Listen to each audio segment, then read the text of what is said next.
On our anniversary, my husband took me to a romantic dinner, held my hand, and smiled. I have a surprise for you. My heart raced until he slid divorce papers across the table and whispered, I'm leaving you for my secretary. The restaurant fell silent as he smirked, don't cry. You'll be fine. But he didn't know, I had already found out his secret months ago. The next morning, he woke up to an empty bank account, a lawsuit, and a call from his boss saying, you're fired. When he showed up at my door, begging, I just smiled and whispered, now that's a surprise. My heart raced until he slid divorce papers across the table and whispered, I'm leaving you for my secretary. The restaurant fell silent as he smirked. Don't cry. You'll be fine. But what he didn't know was that I had already found out months ago. And I was ready. 6 months earlier, I always knew something felt off. After 12 years of marriage, you start to recognize the little shifts. The late nights at work. The sudden obsession with his phone. The extra cologne when he grabs drinks with the guys. It wasn't immediate, but over time, I saw the changes stacking up like a puzzle forming the ugliest picture. Then, one night, he slipped. He came home late again, reeking of whiskey and bad decisions. As he stumbled into bed, his phone vibrated on the nightstand. I didn't mean to snoop, but when I glanced at the screen, I saw her name. And I knew. The next morning, while he was in the shower, I did something I never thought I would. I went through his phone. And my entire world shattered. Messages. Photos. Trips I thought were for business, but were really spent in hotel rooms with her. Her name was Jessica. His secretary. A woman I had met. Smiled at. Even made small talk with at his office Christmas party. He had been lying to my face for months. I didn't cry. Not then. Not yet. I took screenshots of everything and forwarded them to my email. Then I sat on the edge of our bed and thought. I could scream. Throw things. Confront him in the moment. Or I could be patient. I could make him pay. The plan first, I met with a lawyer. I wanted to know exactly what my options were. That's when I learned something interesting. Most of our assets were in my name. The house? Mine. The savings? Mostly in accounts I controlled. The business we co-owned? Let's just say I had more leverage than he realized. Second, I started quietly pulling money. A little here, a little there. Just enough that he wouldn't notice, yet. Third, I hired a private investigator. I needed proof. Within a month, I had photos, videos, even receipts from their little getaways. And then, I waited. I let him think he was getting away with it. I played the loving wife, cooked his favorite meals, kissed him goodnight, and let him believe he had me fooled. And all the while, I was setting the stage for his downfall. The anniversary dinner, I already knew what was coming. He had been distant for weeks, more than usual. And then, out of nowhere, he suggested a fancy dinner for our anniversary. The same man who forgot my birthday last year. I smiled and agreed. That night, he took me to a beautiful restaurant, one with dim lighting and soft music. He ordered wine, held my hand, and for a brief second, I saw hesitation in his eyes. Maybe a flicker of guilt. Then he smiled. I have a surprise for you. My heart pounded. I pretended to look excited. Then he reached into his suit pocket, pulled out a folded stack of papers, and slid them across the table. Divorce papers. I'm leaving you for Jessica, he said, voice low but firm. It's time we both moved on. I stared at the papers. I could hear murmurs from the tables around us. A few people had definitely caught on. Then he smirked. Don't cry. You'll be fine. I took a slow breath and smiled. Actually, I whispered, I have a surprise for you too. He frowned. I reached into my purse and pulled out my own stack of documents. He barely had time to react before I slid them across the table. What is this? He muttered, flipping through the pages. Oh, I said lightly, sipping my wine, just a few things I've been working on. His eyes scanned the papers, bank withdrawals, legal documents, proof of his infidelity. And then the kicker, a lawsuit. By the way, I added, leaning in, you should probably check your bank account. His phone was already in his hand. He opened his banking app, and his face went pale. All the money he thought he had? Gone. What the hell did you do? He stammered. I smiled wider. I just made sure I'd be fine. That's when his phone rang. He looked down. His boss. He answered, still in shock. Hey, then he froze. I already knew what was being said. I had sent everything to his company's board. Jessica wasn't just his secretary, she was also technically an employee under him. That, combined with his misuse of company funds for their little trips, yeah, they weren't happy. When he finally hung up, he just sat there, silent. Then he looked at me. The man who thought he had everything figured out. The man who smirked at me, thinking I would just accept it. And I just smiled back. Now that's a surprise. And I wasn't done yet. The meltdown as soon as we stepped outside the restaurant, he lost it. How could you do this to me? He snapped, grabbing my arm. His grip was tight, but not tight enough to hurt. Just enough to remind me of the control he used to have. Used to. I looked down at his hand, then back at him. Let go. For a second, he didn't. So I said it again louder. Let go. People were watching. He released me like my skin burned him. You're being ridiculous, he hissed. You just destroyed my career. My money. Everything. I shrugged. You did the same to our marriage. I figured it was only fair. He stopped himself, shaking his head like he couldn't believe what was happening. Then, as if remembering he still had one card to play, his face changed. His voice softened. Listen, let's just talk, okay? He ran a hand through his hair, trying to play the stressed out but misunderstood husband. We don't have to make this ugly. You don't have to do this. I almost laughed. Did he think I'd back down now? Oh, I'm doing this, I said. And trust me, it's just getting started. He was about to say something else, but then his phone rang again. Jessica. I could see her name on the screen. I raised an eyebrow. You gonna answer that? His jaw clenched. He rejected the call. And that's when I knew. She didn't know yet. Oh, this was about to get even better. The house that wasn't his anymore. I went home that night, feeling lighter than I had in months. I poured myself a glass of wine, sat on my couch, and just breathed. Then, at 3 a.m., there was a loud banging on my door. I already knew who it was. I took my time opening it.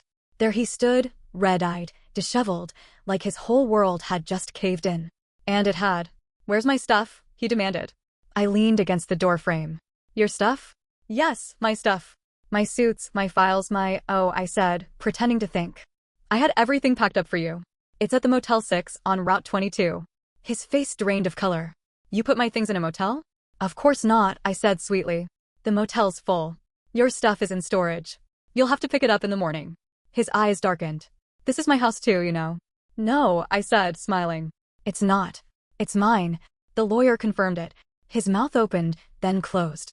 And then, for the first time since this whole thing started, he looked genuinely afraid. Jessica's breakdown the next day, my phone buzzed. Unknown number. I already knew who it was before I picked up. You psychotic B**********. Jessica's voice screeched through the speaker. I pulled the phone away from my ear, grinning. Good morning to you too. What the hell did you do? He just got fired. He has no money. And I just found out I'm pregnant. Oh wow. That was unexpected. I blinked. You're pregnant. She let out a humorless laugh. Yeah. And guess what? He told me to get rid of it. I paused. I wasn't expecting to feel anything for her. But I did. A little. Not enough to forgive her. But enough to say, he's not worth it. She went quiet. Then, in a much softer voice, she whispered, I thought he loved me. I sighed. Yeah. I thought that too. Then I hung up. The real war begins. You'd think that would be the end of it. That he'd slink away in shame, accept his losses, and disappear from my life. But no. He wasn't done trying to fight. The next week, I got a letter from his lawyer. He was contesting the divorce. He wanted spousal support. I laughed so hard, I almost fell off my chair. He thought he could cheat on me, humiliate me, and then make me pay for his lifestyle? Oh, honey. This was only the beginning. The legal war begins. I should have expected it. A man like him, arrogant, entitled, was never going to go down quietly. But spousal support? I sat in my lawyer's office, flipping through the legal notice with barely concealed amusement. He really thinks he can pull this off? I asked, looking up. My lawyer, Susan, smirked. Legally, he can try. But considering the evidence we have, he'd have a better chance winning the lottery. Still, this wasn't just about money. This was revenge. He was bitter, humiliated, and desperate to make me pay for outplaying him. And I wasn't about to let that happen. Drag it out, I told Susan. Make it as painful as possible. She smiled. With pleasure. The fake redemption arc. A week after I received the legal papers, I got another surprise. He showed up at my door again. This time, he wasn't angry. He wasn't yelling. He looked pitiful. His hair was unkempt. His suit was wrinkled. He had bags under his eyes. Can we talk? His voice was softer than I'd ever heard it. I didn't say anything, just crossed my arms and waited. He sighed, running a hand down his face. Look, I screwed up. I know that. And I don't expect you to forgive me. But we were together for over a decade. We built a life. I don't want to fight anymore. I raised an eyebrow. So, what? You want to just walk away clean? Forget everything? He hesitated. No. I just think we don't have to be enemies. I studied him carefully. There was something off about this. He was never the type to admit fault, not unless he had an angle. Then I noticed it. A slight glance toward the door. toward the inside of my house. He wasn't here for peace. He was looking for something. My mind raced. Was it financial documents? My laptop? Did he think he left something incriminating behind? I forced a smile. You're right. We don't have to fight. His eyes lit up. So, you'll drop the lawsuit? I laughed. No, his face fell. I took a step forward, lowering my voice. But since you're here, let me give you some advice. Whatever you're looking for, it's gone. His expression flickered, just for a second. Then he stepped back, mumbling, I don't know what you're talking about. And with that, he left. But now I knew. He wasn't just trying to screw me over financially. He was hiding something else. Jessica's second call a few days later, my phone buzzed. Jessica again. I debated ignoring it, but curiosity won. What do you want? I answered. She sniffled. She had been crying. She took a shaky breath. I just found out. He drained my savings. I sat up straighter. Now that was interesting. He took everything? Everything, she choked. I was saving up for the baby. And now? There's nothing left. I leaned back. Let me guess. He told you he'd take care of you if you gave him access to your accounts. A long pause. Then, a small, broken yes. I should have felt bad for her. But all I could think was, this man never stops digging his own grave. Then she said something that stopped me cold. He told me he's leaving the country. My grip tightened on the phone. What? He said he's going to start fresh. That he still has connections. He said, her voice cracked, he's not going to let you in. Oh, hell no. The offshore account, I went straight to Susan's office. I need you to find something for me, I said, dropping into the chair across from her desk. She raised an eyebrow. What now?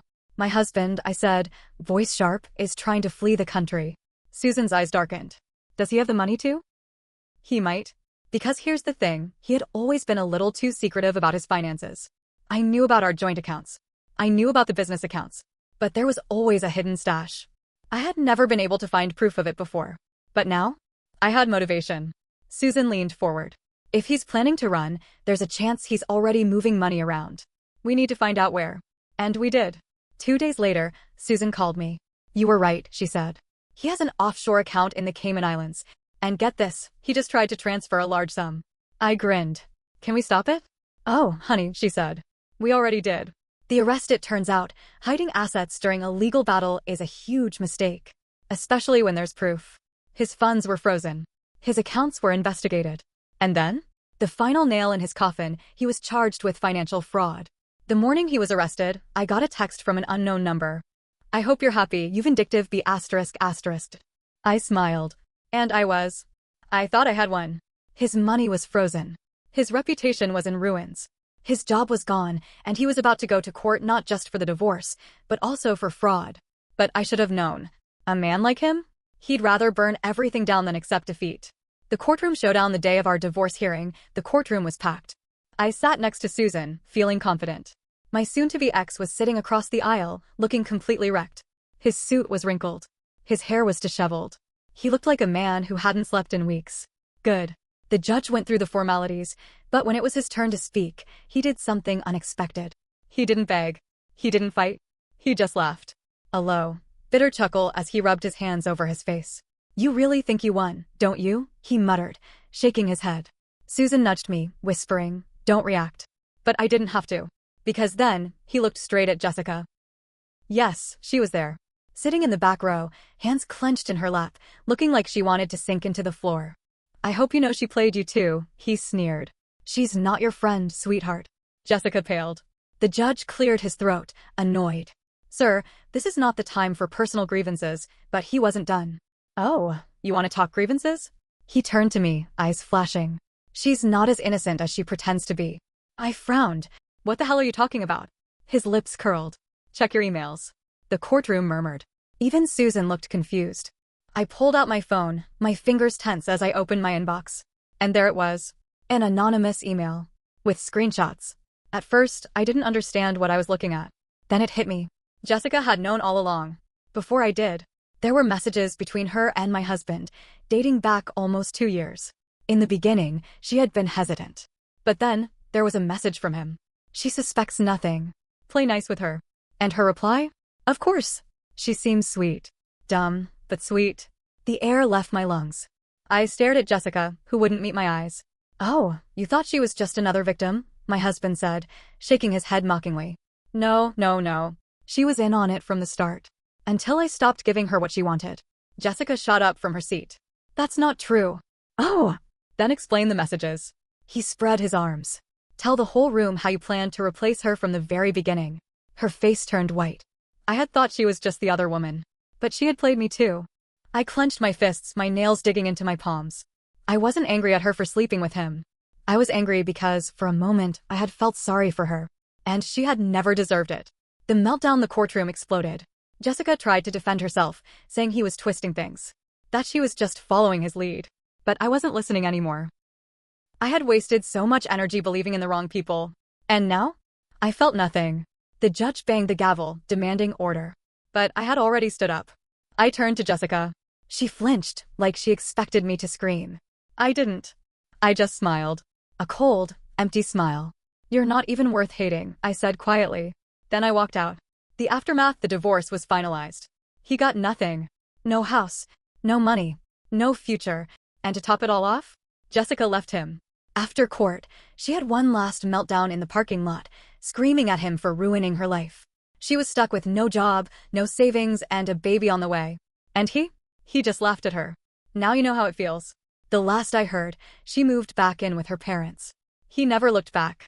As for him, after the fraud charges, after everything, he went to jail. Just for a few years, but enough to strip away any last shred of dignity he had left. The final time he called me was from prison. I didn't answer, but I did listen to the voicemail. I hope you're happy. I smiled. I was. The lesson, people like him? They think they'll always win. That they can lie, cheat, manipulate, and walk away without consequences. But life doesn't work like that. Eventually, they get caught. And when they do, it's glorious. The future, I moved on. I traveled. Bought a new house. Started fresh. And the best part? I never looked back. Because the real revenge? Was living better without him. The end.